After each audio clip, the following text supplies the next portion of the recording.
ایک بزرگ تھے بہت ہی اللہ والے۔ وہ ایک دن بیٹھے ہوئے تھے، ان کے ذہن میں خیال آیا کہ ہمارے محلے میں جو بابا جی ہیں قبر کھودنے والے،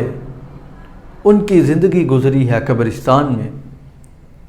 میں ان سے جا کے یہ پوچھوں تو صحیح کہ انہوں نے کبھی قبرستان میں کبھی کوئی عجیب چیز بھی دیکھی ہے۔ فرمانے لگے کہ یہ بات میرے دل میں اللہ نے ڈال دی، اور میں ان کے پاس چلا گیا، اور جب میں ان سے سوال کیا اور وہ رونے لگ گئے، روئے جا رہے ہیں۔ جب میں نے ان سے پوچھا کہ حضرت بتائیں تو صحیح، وہ فرمانے لگے ایک واقعہ میری زندگی میں ایسا پیش آیا ہے کہ میں اس کو زندگی بھر نہیں بھول سکتا۔ کہتے ہیں کہ میری عادت ہے،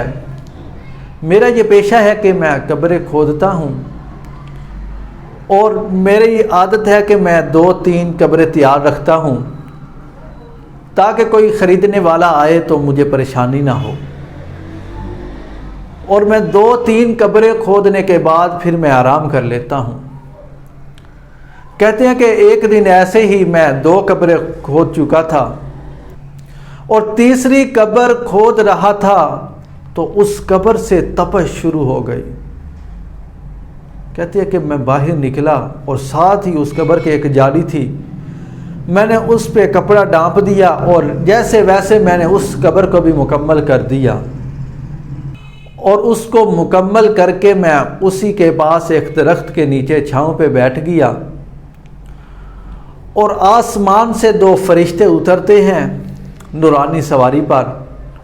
اور ایک فرشتہ قبر کے سرانے کھڑا ہو جاتا ہے اور ایک پاؤں کی طرف، اور سرہانے والا پاؤں والے سے کہتا ہے اس قبر کے بارے میں لکھو، اور وہ لکھواتا ہے کہ اس قبر کے بارے میں 12 میل لمبی اور 12 میل چوڑی وسیع لکھ دو، اور وہ لکھتا ہے۔ پھر دوسری قبر پہ جاتے ہیں، اور وہ کہتا ہے اس کے بارے میں جہاں تک نظر جاتی ہے وہیں تک وسیع لکھ دو، حد نظر وسیع لکھ دو۔ وہ اس کے بارے میں لکھ دیتا ہے، اور پھر تیسری کی باری آتی ہے، اور وہ اس کے بارے میں لکھتا ہے، اور یوں اشارہ کرتا ہے یوں، اور کہتا ہے یہ شہادت کی انگلی اور اس انگوٹھے کے درمیانی فاصلے کو لکھ دو۔ اور اس کے بعد میں انتظار میں بیٹھ جاتا ہوں، میں کہتا ہوں کہ میں دیکھوں تو صحیح ان قبروں میں دفن کون ہوتا ہے۔ اور تھوڑی دیر گزرنے کے بعد ایک جنازہ آتا ہے، اور وہ مجھ سے پہلی قبر خرید لیتے ہیں، اور اس جنازے میں صرف 9 آدمی شریک تھے۔ میں نے ان سے پوچھا یہ کس کا جنازہ ہے جس میں اتنے تھوڑے آدمی؟ وہ کہنے لگے کہ یہ محلے کا نہایت ہی غریب شخص فوت ہوا ہے، اور کسی امیر شخص نے اس کو اہمیت ہی نہیں دی کہ اس کے جنازے میں شریک ہو جائیں۔ میں نے کہا یہ مال کا غریب تو ضرور تھا، لیکن یہ سچا عاشق ہے، یہ سچا عاشق رسول ہے۔ اور تھوڑی دیر گزرنے کے بعد دوسرا جنازہ آتا ہے، اور دوسرے جنازے میں صرف اور صرف 4 آدمی شریک ہیں، اور وہ آ کے مجھ سے دوسری قبر خرید لیتے ہیں۔ اور میں نے ان سے پوچھا یہ کون فوت ہوا ہے جس کے جنازے میں صرف 4 آدمی؟ وہ کہنے لگے کہ ایک مسافر ہے، یہ کسی اور ملک کا رہنے والا تھا اور یہاں فوت ہو چکا، اس کا وارث کوئی نہیں تھا۔ ہم نے اس کے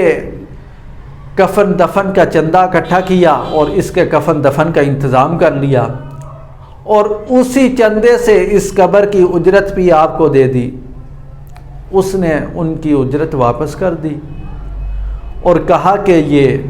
مسافر تو ضرور تھا، لیکن یہ ایسا شخص تھا کہ یہ گلی محلے میں چلتا پھرتا بھی آپ صلی اللہ علیہ وسلم پر درود پڑھتا تھا۔ یہ سچا عاشق رسول آیا ہے، یہ وہ آدمی ہے جس نے اللہ کے احکامات کو پورا کیا ہے۔ اور جب باری آتی ہے تیسری، تو وہ جنازہ آ رہا ہے اس جنازے میں عوام کا پورا سمندر آ رہا ہے، وہاں اس علاقے کے ایم پی اے، وہاں اس علاقے کے چیئرمین اور بڑے بڑے افسر موجود ہیں، اور میں نے اس جنازے سے ایک آدمی کو سائڈ پہ کیا اور میں نے پوچھا یہ کس کا جنازہ ہے؟ وہ کہنے لگا یہ ہمارے محلے کا ایک چودھری، اس کی بیگم فوت ہوئی ہے، اس کی بیوی فوت ہوئی ہے۔ اور میں نے پوچھا کہ یہ محلے میں کیسی تھی؟ اس نے فرمایا کہ ان کے پاس مال و پیسہ تو بہت تھا، لیکن ان کے گھر میں شریعت نہیں تھی، ان کے گھر میں ہر وقت اللہ تعالیٰ کی نافرمانی ہوتی تھی، اور جیسی یہ تھی اس کی سہیلیاں بھی ویسی تھی، اور وہ مجھ سے تیسری قبر خرید لیتے ہیں۔ تو اس بابا جی نے کہا اس دن سے آج تک اس واقعے نے میرا دل اور کانٹا بھی بدل کے رکھ دیا۔ اور وہ بابا جی کہنے لگے کہ مجھے اس دن سے سمجھ آ گیا کہ یہاں قبر میں مال و پیسہ نہیں چلتا، یہاں عہدہ نہیں چلتا، یہاں بڑی تعلیم بڑی ڈگری نہیں چلتی، یہاں تو اللہ کا فرمان، یہاں تو حضور صلی اللہ علیہ وسلم کے احکامات، یہاں تو وہ کامیاب ہے جس نے آپ صلی اللہ علیہ وسلم کی سنتوں کو اپنایا ہو، یہاں تو وہ کامیاب ہے جس نے اللہ تعالیٰ کے احکامات کو اپنایا ہو، یہاں عہدے نہیں چلتے، یہاں پیسہ نہیں چلتا۔ کہتے ہیں کہ مجھے اسی دن سے سمجھ آ گیا۔ تو میرے عزیزو، اب یہ فیصلہ ہم پر ہے کہ ہم نے یا تو دنیا کے اندر مال و پیسہ بنانا ہے، یا تو پھر حضور پاک صلی اللہ علیہ وسلم کی شریعت کو، آپ صلی اللہ علیہ وسلم کے احکامات کو، اور یا تو ہم نے اللہ تعالیٰ کے احکامات کو پورا کرنا ہے اور آپ صلی اللہ علیہ وسلم کی سنتوں کو، یا تو پھر ہم نے دنیا میں راغب ہو جانا۔ یہ فیصلہ ہم پہ ہے۔